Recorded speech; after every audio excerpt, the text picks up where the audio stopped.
estranho. Olhei, meu, pensando que a senhora colocou fogo lá na França. Pensa aí, mano. Por favor, meu. Olha! Glória a Deus. Amém, igreja? Vamos estender nossas mãos orar pela serva do Senhor. É muito longe, viu, irmãos? Mas conseguimos chegar, graças a Deus. E o Senhor nos trouxe aqui segundo a nossa mãezinha e nós te louvamos e te agradecemos. Pai Santo, Pai Bendito, nós te agradecemos a Deus por este culto, por este momento na tua presença, Pai. Este é o momento, Senhor, da tua palavra. Usa, Senhor, a tua filha, Senhor, com graça, com poder, com virtude do alto, Senhor, como instrumento, Senhor, da tua palavra, porque o Senhor a escolheu, Pai. O Senhor a designou para este tempo, o Senhor a designou para esta geração, Senhor. O Senhor a escolheu desde o ventre da sua mãe, Pai. Aleluia. Para ser, Senhor, a porta-voz, Senhor, da tua palavra, uma atalaia, Senhor, da tua palavra, Senhor. Então nós oramos, abençoamos, Senhor, a tua filha e pedimos o teu favor e a tua graça e que a tua palavra, Senhor, vá, Senhor, e surja efeito e frutifique, meu Deus, para o qual ela está sendo enviada, em nome de Jesus. Amém? A igreja aplaude o Senhor.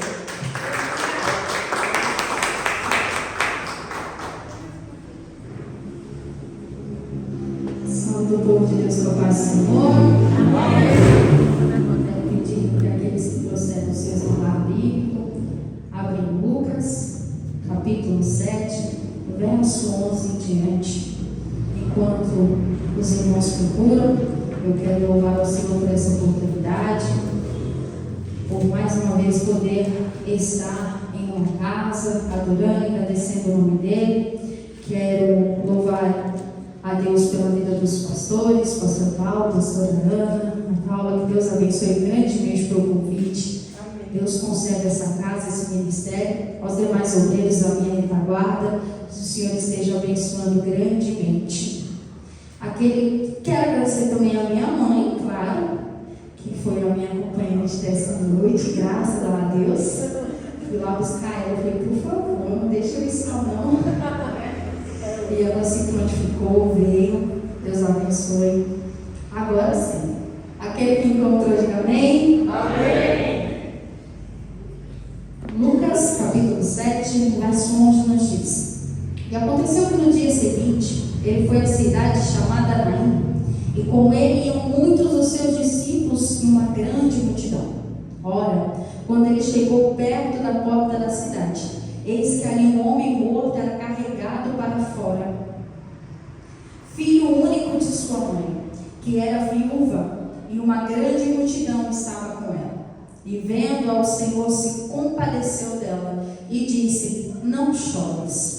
E chegando-se, tocou o esquife, e os que o levavam pararam, e ele disse: Jovem, digo-te, levanta-te.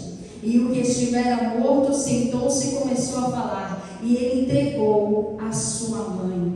E a todos sobreveio o temor, e eles glorificavam a Deus, dizendo: Um grande profeta se levantou entre nós, e que Deus visitou o seu povo. Podemos assentar. Coisa boa é quando chegamos numa casa como essa e pedimos ao Senhor: Senhor, vai preparando o coração do teu povo. E Ele não só prepara, como Ele já vai dando indícios daquilo que Ele quer falar. Eu fui prestando atenção e gosto de chegar no início do culto justamente para poder sentir a atmosfera daquilo que Deus está executando. E eu muito me alegrei ao ver que em cada oportunidade Deus estava reafirmando e preparando os nossos corações para receber aquilo que Ele me entregou. Eu ouvi aqui nesse altar falarem sobre os planos de Deus. Eu ouvi ser falado sobre o véu que foi rasgado. Eu ouvi sobre tudo isso. E foi justamente sobre isso que o Senhor ministrou no meu coração. A palavra de ordem que o Senhor ministrou a mim para a noite de hoje foi: você tem a chave. Glória a Deus. Você pode repetir isso após o 3, para que fique gravado gravado na sua mente? Você tem a chave. 1, 2, 3. Você tem a chave. Foi isso que o Senhor ministrou no meu coração. Para que entendamos que chave é essa, e já adianto aos curiosos que hoje a chave do carro não veio, nem a chave da casa. Não que daqui para o decorrer do culto Deus não possa entregar a alguém, mas segundo a palavra que Ele ministrou, o dia não é hoje. Mas Ele veio reafirmar no nosso coração uma chave muito importante. E para isso, Ele me acendeu o coração à viúva de Naim. A Bíblia narra que, após o Senhor realizar ali a cura do servo do centurião, só com a sua palavra, o chefe do centurião chega até ele e fala: não, Senhor, eu não sou digno de receber em minha casa, só libera a palavra. Porque eu entendo que da mesma forma que eu, que sou humano e tenho autoridade sobre os outros, peço a eles que façam algo, e esse algo é realizado, o Senhor, que tem todo o poder, não será diferente. Então diga que a cura virá e ela chegará. O Senhor se maravilha com isso. E Lucas diz que no outro dia o Senhor resolve visitar outra cidade, a cidade de Naim. E a Bíblia narra que está Cristo com uma grande multidão ao lado dele. E ele entra na cidade. Só que quando ele entra naquela cidade, já tem outro movimento acontecendo na cidade. Então, um movimento entrando e um movimento querendo sair. São uma multidão de pranto e uma multidão de alegria. A multidão que viu os milagres e a multidão da desesperança. É a multidão de um lado do renovo, do novo, e lá dentro estava a multidão da perda, da separação. E essas duas multidões vão se encontrar. E antes que nós nos alegremos pela multidão em si, não é ela quem faz a diferença. Até porque multidão por multidão, de um lado tinha multidão e do outro tinha multidão. Dentro tinha uma multidão e fora tinha multidão. Então o mistério não estava na multidão.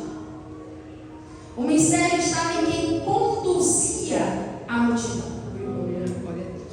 A primeira multidão narrada, que é a que entra na cidade, é a multidão que tem junto com ela Jesus. Então Jesus, que é a vida, que é a alegria, que é a transformação, que é o renovo, que é a mudança, Ele está guiando essa primeira multidão. Então o alvoroço dessa multidão é um alvoroço de expectativa. É uma multidão que está esperando que algo vai acontecer. É uma multidão que está esperando por uma palavra, por uma cura, por um milagre, por qualquer coisa, mas sabe que algo vai acontecer. Do outro lado, dentro da cidade, nós temos uma multidão, mas ela não tem Jesus. Ela é a multidão que tem a morte, ela é a multidão que tem a perda, ela é a multidão que tem a separação. Isso te fez recordar alguma coisa? Nós somos uma multidão, e no mundo existe outra multidão. E o que me preocupa é quando nós, que somos uma multidão, não somos guiados pela alegria. Não somos guiados pela esperança. Não somos guiados pela mudança. Não somos guiados por Cristo. Joana, e como é que eu tenho certeza que eu estou sendo ou não guiada por Cristo quando o seu encontro com a outra multidão causa mudança? Quando as duas multidões se encontram, a mais forte, a mais proeminente é a que vai contaminar. Aleluia. Joana, ainda não entendi, você é mais didática. Detesto dúvidas. Quando nós não estamos sendo guiados por Cristo, aonde a gente entra, aonde a gente sai, tudo permanece igual. Porque multidão por multidão não tem poder. E quem tiver maior proeminência, ganha. Já parou para conversar com alguém que consegue te convencer? É o que mais tem em todos os lugares. Gente capacitada, estudada, concursada para convencer alguém. Então, preparo para a fala, muitos têm. Mas quem consegue trazer real mudança? Cristo. Se eu estou sendo uma multidão guiada por coisa tem que acontecer. Aleluia. Ah, Joana, quer dizer que agora o poder está em mim? Não, mas lembra-se dos discípulos, nas casas que ele entrava e que eles eram recebidos, as coisas não ficavam do mesmo jeito. Aonde a presença de Deus entrava e era recebida, as coisas mudavam. Aleluia. E nós que carregamos essa presença conosco, precisamos levar esse poder também aonde nós vamos. Não dá para simplesmente chegar uma visita nossa, não pode ser somente uma visita. Uma visita nossa tem que causar alguma coisa no coração de alguém que está precisando. E eu não estou falando de chegar nos lugares e profetizar, sim. Eu não estou falando de estar ligado sempre ali no espiritual 100%, porque nós ainda somos humanos. Eu estou falando de chegar no ambiente e alguém dizer, nossa, quando fulano chega, chega uma paz. Às vezes eu estou atribulada, mas fulano fala 2 palavras comigo, me dá uma calma. Isso é o agir de Cristo. E quando nós estamos cheios do Espírito Santo, esse tipo de coisa fica comum. A pessoa chega com o Espírito Santo, ela chega no trabalho dela, vê alguém chorando, ela não se contém. Se ela não for consolar, no mínimo ela vai orar, vai dizer, Senhor, ajuda, consola. O Senhor sabe o que vai acontecer. As 2 multidões se encontram. E quando Jesus chega perto da cidade, perto da porta, ele percebe tudo. E no meio da multidão ele percebe qual é a causa do choro. Era muito comum na época contratar carpideiras, mulheres que ficavam ali pranteando, chorando, junto com a família lutada. Então no meio da multidão existia aqueles que choravam porque sentiam, e aqueles que choravam porque eram pagos, e aqueles que estavam ali para ver o que estava acontecendo. E isso é o mais comum. Nas nossas dores existem pessoas que vão sentir o que nós estamos passando. Existem pessoas que vão estar ali porque são obrigadas a estar ali, porque faz parte do protocolo. E vai ter também alguém que está ali só para ver o que vai acontecer. E antes de você falar, Senhor, tira esse povo, não, deixa esse povo justamente aí onde eles estão. Aleluia. Como assim, Joana? Gente que nem está sentindo a minha dor vai ficar assistindo o meu sofrimento, por quê? Porque quando ele acabar, glória a Deus, aleluia. Quando for a hora dele terminar, todos vão ver. Glória a Deus. Vai ver quem estava chorando junto, quem estava chorando por obrigação, e quem estava ali só para ver, vai contemplar também. E eu não estou aqui falando de um evangelho triunfalista, onde você agora vai estar no palco, alguém vai estar te aplaudindo. Não, eu estou falando sobre a graça de Deus, que tem a capacidade de alcançar até aqueles que querem fazer o mal para nós. Aleluia. Que tem a capacidade de alcançar aqueles que não entendem a nossa dor. E às vezes falar sobre isso dói na gente, né? Aleluia. Porque no fundo, a gente quer dar uma de Tiago e de João. Senhor, abre o céu e manda fogo. Quando Tiago e João vão para Samaria, sabendo da rixa que existia entre os samaritanos e os judeus, eles vão falar, olha, gente, abre o céu, manda fogo cair em cima deles igual com Elias. Manda fogo cair em cima deles. Eu falei, vocês são filhos do trovão mesmo, né? Não, ninguém vai mandar fogo, ninguém. Vou ensinar para vocês aqui o que é que vocês vão fazer com esse povo estrangeiro. O que é que vocês vão fazer com essas pessoas que hoje vocês não se dão bem? Às vezes, o Senhor fala que nem falou para eles, ô filhos do trovão, não é assim que você resolve essa situação. Não é dessa maneira. Deixa eu alcançar até os teus inimigos através de você. Deixa eu alcançar até aqueles que te perseguem através da sua vida. Através do seu choro, através do seu processo, deixa eu alcançar até quem não está chorando com você. Aleluia. Deixa eu alcançar. Glória a Deus. E como é que alcança? Isso é doído. Deixa eu. E quando a gente percebe a falsidade no olhar de Judas, a gente quer jogar Judas no monte e falar: perto de mim você não fica. Comigo você não anda mais. Comigo você não ceia mais. Na minha mesa você não senta e do meu pão você não come. Mas a ordem do Senhor para esta noite é: deixa ele ver, deixa ele estar, deixa ela continuar ali, porque através da sua lágrima, da sua dor eu vou alcançar também. Aquela mulher, ela não tinha algo que nós temos hoje. A segunda opção.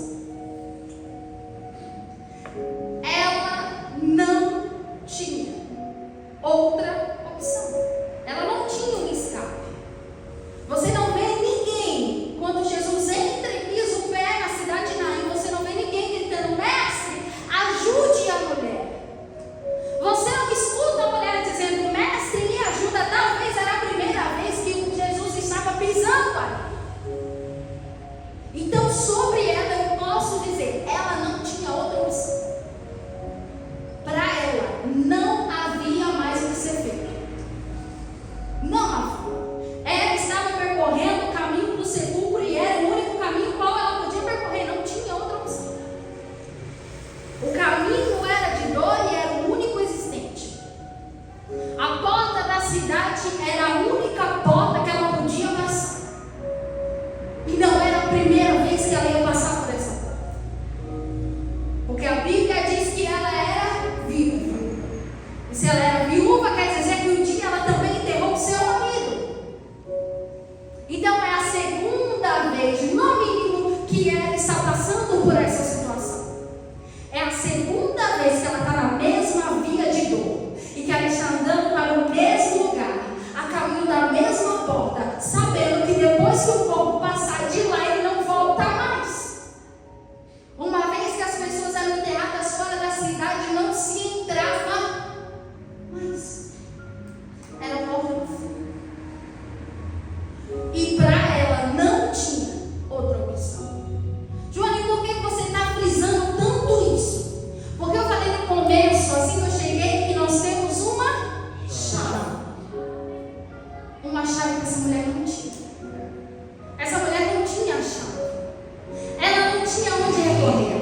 Ela não tinha mais a quem recorrer. Ela estava cumprindo o protocolo, que era a única coisa que ela podia fazer. Mas nós temos uma chave. E já foi falada sobre essa chave aqui. O obreiro que me antecedeu, ele falou que um dia, quando Cristo estava na cruz, o véu do templo se rasgou. Nesse dia, eu e você recebemos uma chave. Glória a Deus. Uma chave que abre porta onde não tem porta. Uma chave que resolve e soluciona problemas que parecem impossíveis. E que às vezes até para nós são impossíveis mesmo. Essa mulher não sabia para onde correr. Eu e você sabemos. Aleluia. Essa mulher não tinha para onde ir. Eu e você temos. E não importa quão doído é o caminho que estejamos trilhando, não é a única opção. Glória a Deus.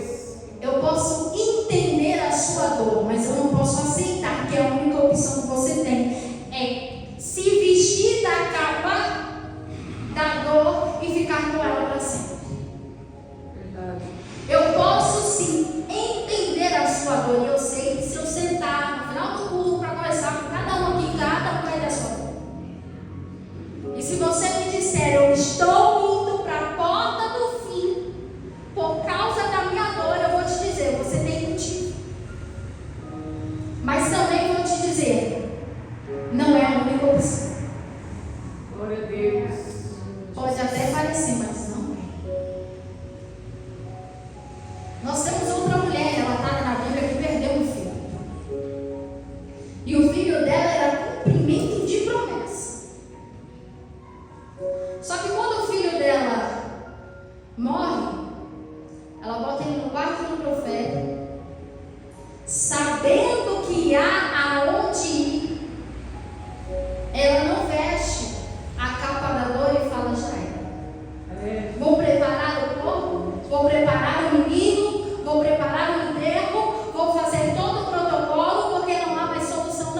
sabia que ela tinha um lugar.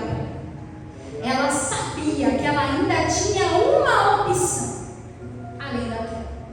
Ela deixa o menino, pega o servo, prepara o jumento, sobe, vai até o Monte Carmelo, vai de encontrar Eliseu. Eliseu volta, deita de novo, levanta, deita 7 vezes, revive o menino.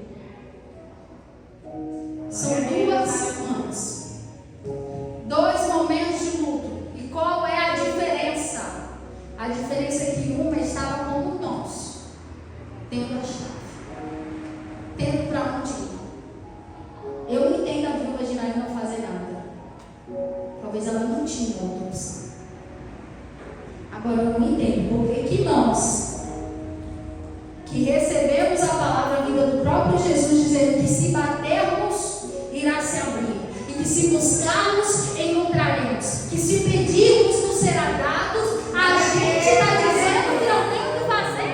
Aleluia. Jesus. Isso não cabe a nós. Deus. Essa palavra de que não há saída para a minha situação não nos cabe. Tire ela de hoje em diante do seu vocabulário. Esse negócio da minha situação jamais será mudada, não te cabe mais. Porque aonde eu e você não conseguimos fazer, é aonde Jesus se manifesta e começa a dizer: agora que ela não consegue, eu faço. Agora que o controle dela foi perdido, eu mostro que eu sempre estive no controle. A Bíblia diz que os discípulos são mandados antes de Jesus para passar para o outro lado, só que a ordem era clara: vão para o outro. Mas se Jesus se falou que vai chegar do outro lado, vai chegar do outro lado. Nem que o mar secasse, ia chegar. Glória a Deus. Nem que ele unisse um monte de água e botasse para levar o povo, mas ia chegar. Glória a Deus. Ia chegar. Não saiu à toa. Não saiu de qualquer forma. Saiu com uma palavra: vai chegar. Eu creio. Vão para o outro lado. Entraram no barquinho e começaram a remar. Quando chega por volta das 3 da manhã, começa uma tempestade. É só ir do barco para um lado, é só ir do barco para o outro. E os discípulos começam a remar contra a correnteza. E aquele alvoroço, mas ainda tem força. Ainda aguenta. Quando chega mais ou menos quase às 6 da manhã, quem trabalha à noite sabe bem. Às 3 horas da manhã você vira bem. Ainda está com tudo. Ainda aguenta. Mas quando chega 5 e pouco, 6 horas, você já não sabe quem está na sua frente. Eita Deus. O cansaço já começa a pegar de uma forma que 3 horas da manhã não estava. E à noite também. Nós estamos falando à noite. Só que quando é às 6 horas da manhã, 5 e pouquinho da manhã, parece que o corpo desliga. Parece que a força vai embora. E é nesse momento que agora os discípulos estão. A força acabou. O camarada está remando, agora já não tem mais força para remar. Já não consegue mais ir adiante. Já não consegue ir além. Já não vê o cais do outro lado e as coisas não mudam e a força já foi embora. Só que nesse momento, a Bíblia diz que quando as forças dele já acabaram, a Bíblia não fala que as forças acabaram, mas pelo horário a gente já sabe. A força acabou. A Bíblia diz que nesse momento, Jesus está descendo do monte. Aleluia. Mas não tem barco para Jesus sem problema. Jesus começa a andar sobre as águas. Glória a Deus. No momento que ele já não aguentou nada, Jesus vem andando. Vem caminhando. No meio da tempestade, no meio das ondas. Quando a gente vê muito rápido, a gente dá a impressão que Jesus tocou no mar e o mar se acalmou. Não é isso. Ele vai andando com onda e tudo, com tempestade e tudo. Quer maior prova de quem comanda tudo é ele? De que não tem tempestade que tire Jesus da jogada? Aleluia. Ele vai andando com tempestade e tudo, com onda e tudo, anda, e vai lá, chega.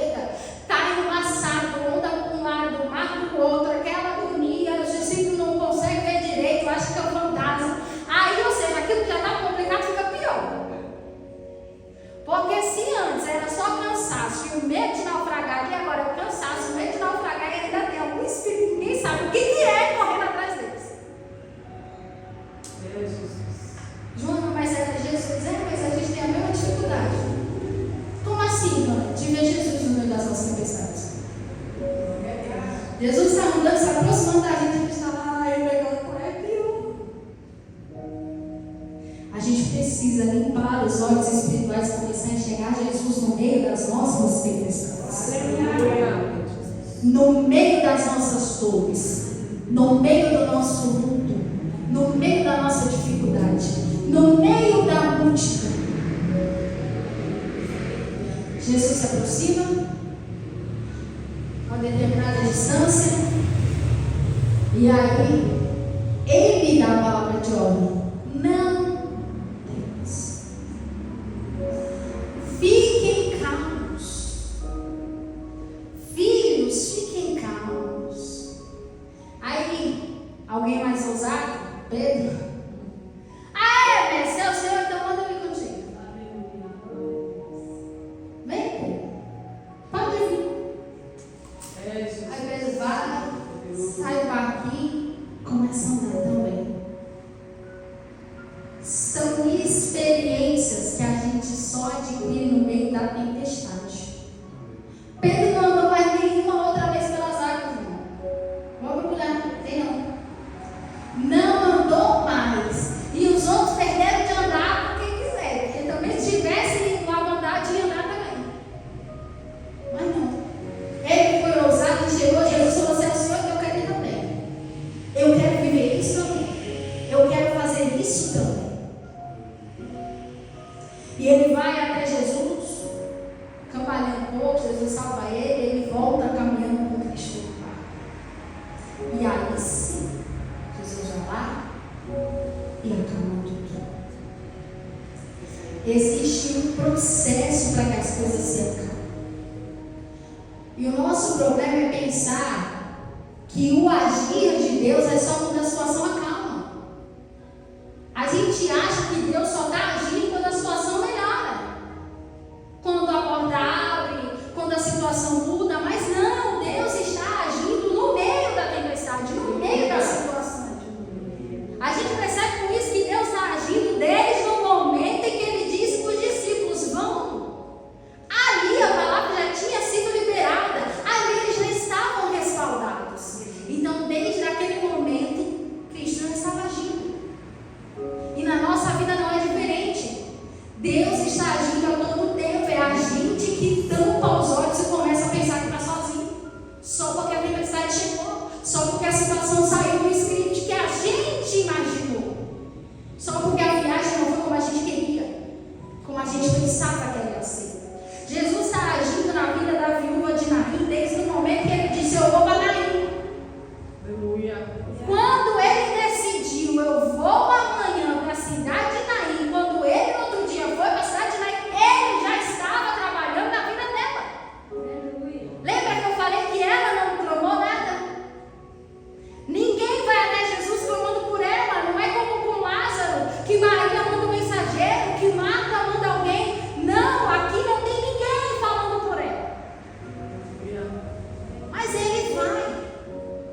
Ele cria os encontros que nós precisamos. Glória a Deus. Ele é quem cria os encontros que nós precisamos. Ele chega e ele fala algo que, se eu falasse para alguém, seria incoerente. Porque ele chega numa mulher enlutada e ele fala assim para ela: não chores. Não chores. Vai chegar para alguém que está chorando, vai falar que está chorando, a pessoa chora mais. Já tentou aconselhar alguém? Não fala, não chora. Porque você fala, não chorando, aí ele chora. Aí a pessoa chora mesmo. Ou então quando você pergunta: o que aconteceu? A pessoa não consegue falar. Aí ela vai respirar para falar, aí chora mais um pouco. Ele chega para a mulher e ele fala: não chores. Eu dizendo não chores é uma incoerência. Eu dizendo não sofra, às vezes pode ser até uma falta de empatia. Mas agora Jesus, ele não está falando: não, filha, para de chorar. Não, ele está dando outra palavra de ordem: não chores. Aleluia. Por quê? Porque não tem mais motivo. Joana, mas o menino ainda está no esquife. Tá, mas ela já não tem mais motivos para chorar. Porque aquilo que Jesus ia fazer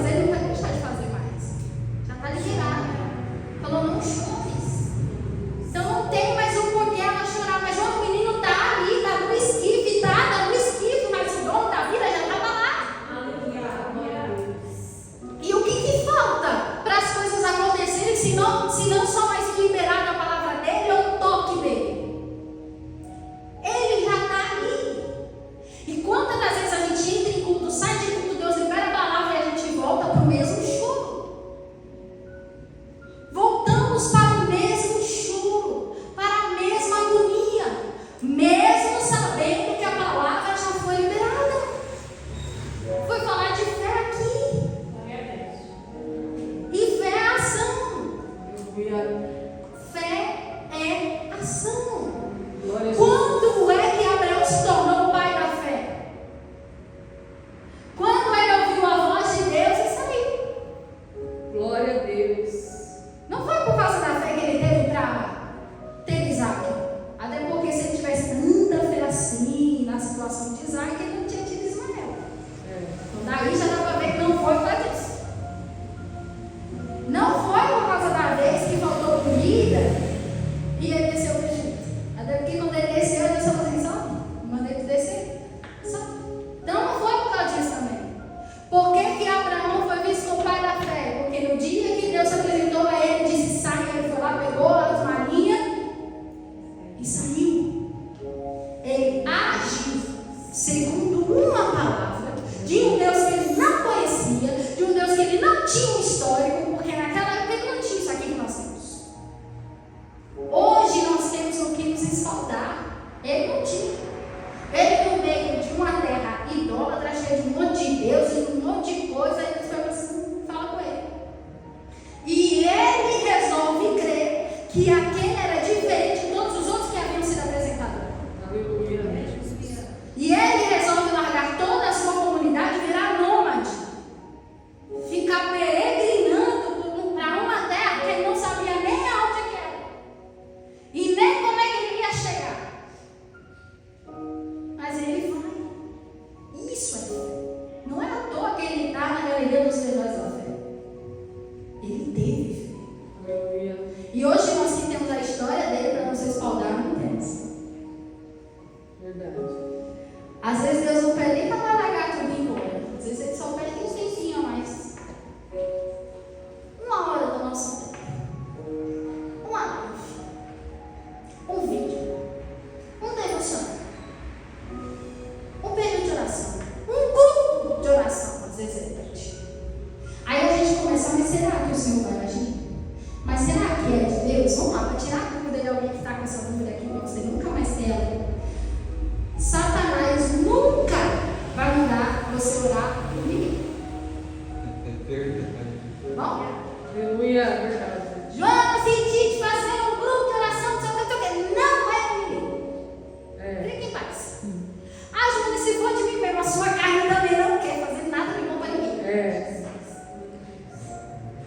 Então, se é algo que vai te tirar do teu conforto, se é algo que vai glorificar o nome de Deus, se é algo que vai fazer você pensar no outro antes de pensar em ti, é Deus. Fica perguntando. Porque ele tem um costume, uma mania feia. Uma mania feia. Que quando Deus manda a gente fazer as coisas, a gente fica, mas será? Mas quer que eu ore por fulano? Não. O inimigo não quer que você ore por ninguém. Inclusive, é ele que começa a falar para mim, não faz. Não faz, que vai estragar o nosso plano. Continua dormindo até tarde, continua perdendo tempo, porque assim tá pra mim tá ótimo. E pra ele tá ótimo, não tá bom? É pra nós. Não tá bom? É para as pessoas que estão à nossa volta. Essa mulher, ela tá recebendo uma palavra de ordem da parte de Cristo. E não veja Jesus como alguém que não tem empatia. Até porque, antes dele falar, não chore, ele sente a dor daquela mulher. Algumas traduções vão dizer que ele se move de íntima compaixão. Essa compaixão é como se ele se colocasse por algum momento na dor dela, percebesse o que ela está sentindo, só que ele percebe o que ela está sentindo e fala para ela, eu te entendo, filha. E é esse o problema que a gente tem com Deus. Porque a gente quer abraço. A gente quer cantar igual os louvores. Senhor, eu vou ficar aqui no teu colo, vou te esperar. Não tem nada contra os louvores. Só estou falando que na prática, na maioria das vezes, não é assim que Deus vai agir. Não é oferecendo colo, não é oferecendo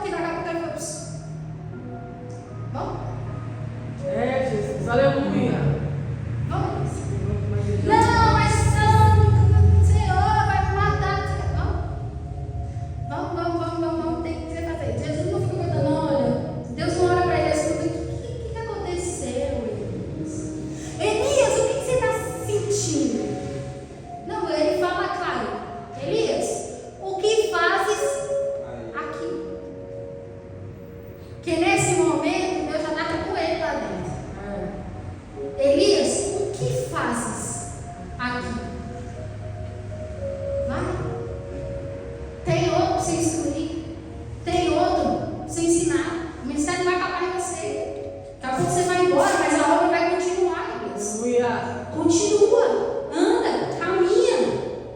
E é assim, só que às vezes a gente quer o quê? Quer a nossa dor, quer que Deus ouve. E falou, filho, eu te entendo. Eu entendo a sua dor. Senta aqui. Não, filho, fica aí. Eu te entendo. Não, vai ficar tranquilo, tá doendo. Não, fica tranquilo, não precisa fazer mais nada. Não tem isso. Não tem isso com Deus. E de verdade é melhor, porque eu prefiro alguém que vai mudar a minha situação do que alguém que vai me ajudar e vai me deixar na minha situação. Aleluia. Eu sou meio colérica, então eu prefiro alguém que vai chegar em mim e vai falar assim: olha, eu tenho a solução para o seu problema, vamos lá resolver. Alguém vai me escutar. Fiel Jesus. Vai ficar me ouvindo, mas não vai resolver nada, então vai continuar a mesma situação. O bom de Deus é que ele chega, cala a boca, mas ele chega resolvendo. Não chores. Aí ele chega, ou seja, o não chores, ele ainda está longe. De longe ele libera para a mulher: não chores. Glória a Deus. Se aproximando, ele toca na mulher? Não. Não. O que era com a mulher, ele já liberou. Agora ele vai no problema. Ele vai no motivo. Glória a Deus. Porque é Aleluia. assim que ele age. Ele age primeiro com quem sofre, para depois tocar no problema, para depois entregar a solução na nossa mão. Vou explicar de novo. Mais didático. A gente ora por alguma coisa. Nada acontece. Porque primeiro, Deus vai trabalhar em nós. Para depois trabalhar no problema. Para depois entregar a solução, que agora já não é mais problema, na nossa mão. Glória a Deus. É por isso que tem vezes que tem mulheres, tem homens, tem pessoas que oram pelo casamento e não vê nada acontecendo no cônjuge. Olha para você. Porque seguramente tem alguma coisa acontecendo dentro de você. Não está acontecendo no filho, mas a mãe que está orando pelo filho está sendo mudada. Está recebendo uma palavra que está mudando os seus sentimentos. A sua maneira de olhar para aquela situação. Para depois Deus tocar naquele lugar. Ele vai, toca no esquife. Já vou encerrar. Ele toca no esquife. Para, lembrando que não se podia tocar no esquife. O esquife era o caixão. Como nós aprendemos, quando nós vemos Êxodo, Levítico, Número, lá os 5 primeiros livros, vamos ser ensinados sobre isso. Que a pessoa que tocasse era 7 dias impura. Era 7 dias se cuidando, realizando tudo que precisava para depois poder voltar ao cotidiano normal. Então, pela lógica humana, já era escândalo de imediato. Tocou um esquife, está impuro. Porque na ótica humana, aquilo que é sujo vai sujar todo lugar que chegar. Mas com Cristo, quando ele entra no ambiente sujo, ele entra para limpar o ambiente. Ele entra para mudar o ambiente. E isso talvez seja para alguém que está aqui. Que vai, quando chega em determinado ponto, começa a dizer: Deus não pode fazer assim para mim. Porque se ele tocar aqui, eu vou sujar o ministério, eu vou sujar a igreja, eu vou sujar isso, eu vou sujar aquilo. Você não está entendendo que quando Jesus toca no nosso ambiente, ele limpa o ambiente, não é ele que fica sujo, é o ambiente que fica limpo. Aleluia. Porque nada vai aferir a santidade de Cristo. Mas o contato com ele e permitir que ele entre no ambiente das nossas maiores dores e das nossas maiores angústias vai fazer com que elas sejam tiradas de lá. A minha tristeza não vai entristecer Deus, mas a alegria dele vai me contaminar. Glória a Deus. E ele libera a palavra para o menino e diz: jovem, digo-te, leva. E o que estiver a bordo sentou-se, começou a falar, e ele entregou a sua mão. E a todos sobreveio o temor, e eles glorificaram a Deus, dizendo: um grande profeta se levantou entre nós, e que Deus visitou o seu povo. Basta a gente lembrar que faziam anos percebeu que Deus não falava ao seu povo. Nem os profetas estavam ouvindo mais a voz de Deus. O negócio estava escasso. Agora, através da dor de uma mulher, Deus se manifesta a duas multidões inteiras. Porque ela permitiu Jesus tocar. Aleluia. No ambiente da dor. Jesus tocar naquilo que trazia sofrimento. Imagina essa mulher chegando e falando para ele: não, Jesus, não toca, não toca, não pode. Não pode tocar, não, Jesus não faz isso. A Joana, ela jamais faria isso. A gente faz. Quantas vezes Deus pede e quer tocar em ambientes das nossas dores e a gente começa a não, Senhor, aí não, deixa isso aí para depois a gente cuida dessa parte. Ah, não, Senhor, se for perdão, não, depois. Ah, não, Senhor, mas aquele problema lá do passado, deixa ele lá quietinho. O que Jesus quer dizer para nós é que nós temos uma chave. Nós temos uma chave. E essa chave se chama oração. Aleluia. Aquela mulher não teve. E mesmo assim o milagre aconteceu e foi até ela. Imagine nós que temos acesso, que temos a chave que pode abrir o céu sobre nós. Porque a oração é o maior contato direto que nós temos com o céu, é a oração. Se existe um ambiente de contato extremo com o céu, é a oração, porque é o momento que eu estou diante do meu Criador e eu estou falando diretamente com Ele. Aleluia. E é nesses momentos que a gente precisa pegar as nossas maiores dores e dizer: Senhor, está aqui. O meu esquife está aqui. E eu não quero ficar usando esquife para sair pela porta, que eu acho que é a única saída. Não, eu estou entregando a Glória a Deus. porque eu sei que se o Senhor tocar, a situação vai mudar. Porque eu sei que se o Senhor tocar, isso vai se resolver. Então hoje, quando você chegar em casa, use a chave que você tem. Porque ela já é sua desde o dia em que Cristo naquele madeiro estendeu as suas mãos e disse: está consumado. Aleluia. Desde aquele dia ela é sua. Glória a Deus. Use-a. E quando usá-la, abra tudo.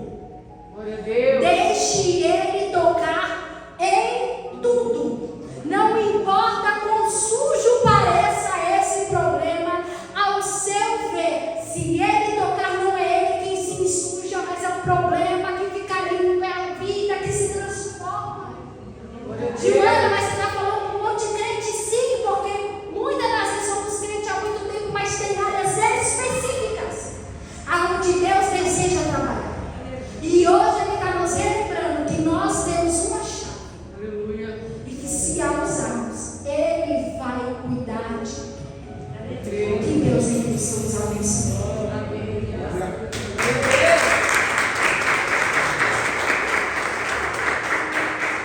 Louvado seja o Senhor. Boa é esta palavra. Louvado seja o Senhor. Quero agradecer a Deus pela oportunidade de estar dirigindo o culto junto com os irmãos para cultuarmos ao Senhor. Queira se colocar de pé. Vamos entregar o pastor, a beleza ao pastor Paulo, a pastora Ana Paula, e que Deus assim nos abençoe em Cristo Jesus. Amém. Amém. Vamos ficar essa noite para orar. Agradecer a Deus por essa palavra. Obrigada, Jesus abençoada, né? Santo, poderoso. O segredo é a oração. É a chave. Quando eu comecei a pegar gosto da oração, né? Eu não sabia orar, na verdade, né? Quando eu conheci o pastor Antônio, Deus é amor. Antes de abrir o culto, ele ficava 2 horas de joelho, mas não só. Aí numa luta para mim, porque eu não tinha sábado de ficar 2 horas de oração. E aí, quando eu comecei a falar com ele, e ver que realmente, né, a oração, eu achava a vitória, né? Nós fazemos aí, nós madrugadas aí, 3, 4 da manhã, meus joelhos no chão aí. Então, gostoso, irmão. Você sempre cansado, não, pastor, eu estou falando isso do Espírito, através da oração. Quando você tenha esse desejo, vai ser fácil, não. pode te dar sono, pode te dar preguiça, né? Mas tenha fé, né? Persevere, né? Pode acreditar, velho. Pegou no tranco, vai embora. É verdade? Deus abençoe essa manhã. Vamos orar. Daqui a pouco eles estão na rádio já em nome de Jesus Cristo. Sexta-feira atingimos 1.500 pessoas. Acho que vai ser 1.500, né? Acho que hoje vai ser 12 mil pessoas, né? Vamos conversar aí 12 mil pessoas aí, né? Para a glória de Deus, amém? Senhor, meu Deus e meu Pai, em nome de Jesus Cristo, esta noite nós queremos te louvar por este culto, Deus, pelas vidas que estão aqui nesta noite, Deus, por esta palavra abençoada, Deus, pelos louvores, Deus, pela oportunidade para estar na tua casa, Deus, constantemente, receber este alimento espiritual, receber a tua santa palavra, Deus. Que nós possamos crer nesta noite, Pai, que a chave já nos foi dada, Senhor, muitos anos atrás. Só que para a gente, Deus, abrir as portas, nós temos que ter o quê? Intimidade com aquele que deu a chave.